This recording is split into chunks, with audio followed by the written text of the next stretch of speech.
दिग्रस तालुक्यातील वडिलोपार्जित शेत जमिनीच्या वादानं गंभीर वळण घेतले।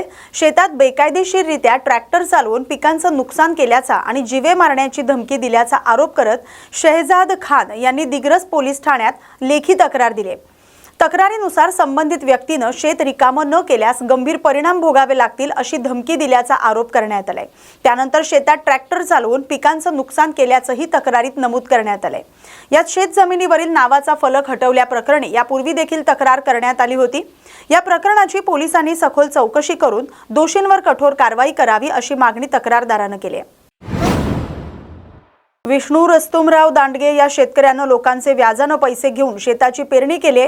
पीक ही चांगलं आलंय, परंतु काही गावातील लोकांकडून त्याचा असलेला रस्ता अडवणं असा प्रकार सुरू झालाय आणि त्यांचा रस्ता अडवल्यामुळे मागच्या वर्षी सुद्धा विष्णू दांडगे यांची काही शेती पडीत ठेवावी लागली आणि या वर्षी सुद्धा काही शेती पडीत आहे।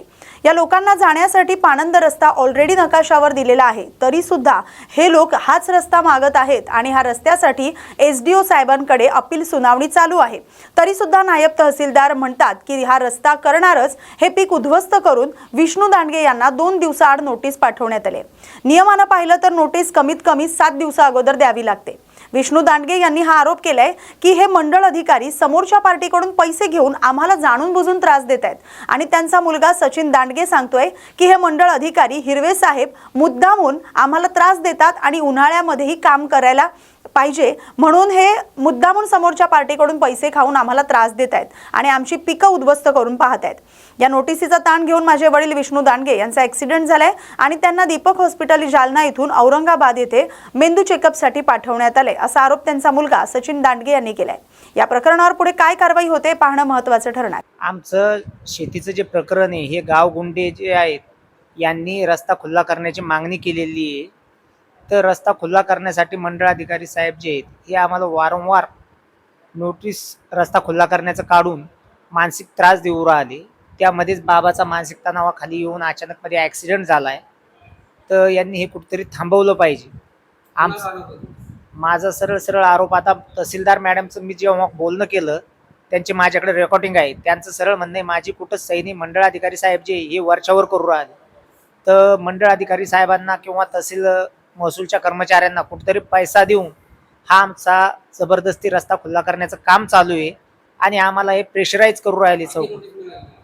आतापर्यंत आम्हाला साहेब 2 नोटीस आले, त्यातलं एक आपण घेतलं होतं तर त्यावेळेस मीडिया बोलवली होती, 27 तारखेला खुलं करणार होते तर हे कोणीच हजर झाले नाही आणि आता 29चं नोटीस बाबांनी घेतलं नाही, 30ला माझ्याकडे येत असताना बाबाचा ॲक्सिडेंट झालाय। तर याच्यापेक्षा यांनी आम्हाला असा मानसिक छळ करून किंवा मानसिक त्रास देऊन कुठतरी अशा हानी केल्यापेक्षा आम्हाला एकदाच पॉयझन आणून द्यावं। आमचं संपूर्ण परिवार आम्ही स्वतःच आत्महत्या करतो आणि महसूलच्या मनात काय आहे तर त्यांनी ती पूर्ण जमीन त्या गावगुंडांच्या नावात जरी करायची असली तर करून देऊ शकता। माझं म्हणणं एवढं की तहसीलदार आणि मंडळाधिकारी माझा छळ करू राहिले। याच्या टेन्शनमुळं मी मुलाकडे गेलो, नोटीस दिली तर माझं याच्या टेन्शनमुळे मला संताप आल्यामुळं माझा ॲक्सिडेंट झाला।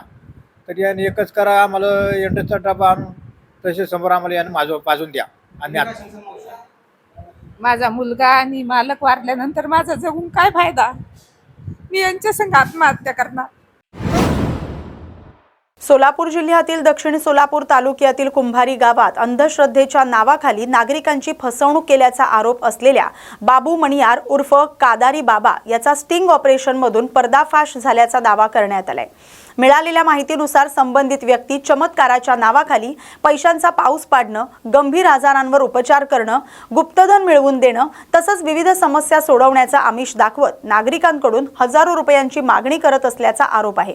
पत्रकार आणि सामाजिक कार्यकर्त्यांच्या पथकानं ग्राहकाचं रूप धारण करून केलेल्या स्टिंग ऑपरेशनमध्ये हे प्रकार कॅमेऱ्यात कैद झाल्याचा दावा करण्यात आलाय। कुंभारी परिसरात दरबार भरवून दैवी शक्ती असल्याचा दावा केल्याच्या तक्रारी यापूर्वी समोर आल्यात असं सांगण्यात आले। या प्रकरणातील दृश्य आणि उपलब्ध पुरावे संबंधित यंत्रणांकडे सादर करून कारवाईची मागणी केली जाणार आहे। अद्याप या प्रकरणी अधिकृत पोलीस गुन्हा दाखल झालेला नाही। नागरिकांनी अशा प्रकारच्या चमत्कारांच्या दाव्यांवर विश्वास ठेवू नये तसंच संशयास्पद प्रकार आढळल्यास प्रशासनाला माहिती द्यावी असं आवाहन करण्यात आले।